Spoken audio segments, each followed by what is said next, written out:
Pag ganito ka perfect yung gawa mo, ay naku, mapapawaw ka na lang talaga. Grabe. Wow. Ang kinis. Perfect. Wow. Ayan, yummy, Oh, yummy. may kulay. So, ayan, umpisahan na natin.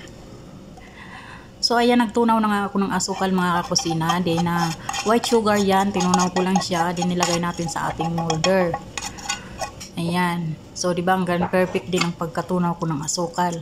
Tapos, dito sa sa dalawang maliit na molder, yung sariling sauce sa nakapack yan, dyan din ang gagamitin natin.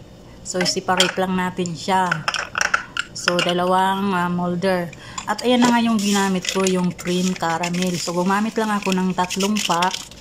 Yan. Tapos, nilagyan ko siya ng 1 cup na powdered milk. Tapos, 3 eggs. Ayan. Optional lang yan mga kakusina. At ayan, nilagyan ko siya ng laban or yung fresh milk. Tapos, cream. All-purpose cream. Ayan. Optional lang yung ginagawa ko kasi maimbento naman tayo, diba? Kasi, pwede mo naman gawin yung cream lang, walang halo. So, lagyan mo lang siya ng gatas. Yun na yun. Pero ito, dinagdagan ko siya ng itlog at saka all-purpose cream. Tapos yung laban. Yung parang fresh milk siya, kaso lang malapot siya. So, at ayan na nga, isalang na natin siya mga kakusina. So, walang walang sukat-sukat to. Tansyahan lang itong ginagawa ko kasi imbento ko lang to mga kakusina. So, hintayin lang natin na, wag na natin hintayin na magkumulo pa siya. Ayan, pag nagbula-bula na yan, okay na yan. Basta nainit na siya. So, isalin na natin, susalain natin siya para hindi masali yung mga buo-buo. Ayan, nabulol na. So, at ayan na nga, tapos na yung ating dalawang maliit. Tapos, yung sobra, ilagay na natin dito sa ating melted na sugar.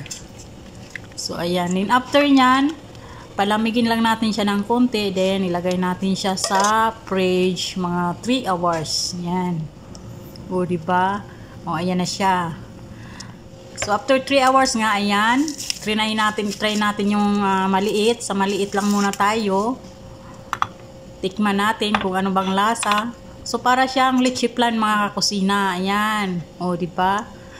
Ang ganda. Perfect ng pagkagawa. At syempre yan, sobrang sarap niyan mga kakusina. Perfect dessert talaga. O, ayan siya. O, diba? Wow na wow talaga. Wow. Ang kinis, ang ganda ng pagkagawa. Sarap. So, cream caramel lang yan mga kakusina. Hindi yan leche flan. At ayan lang for today's video. Thank you for watching.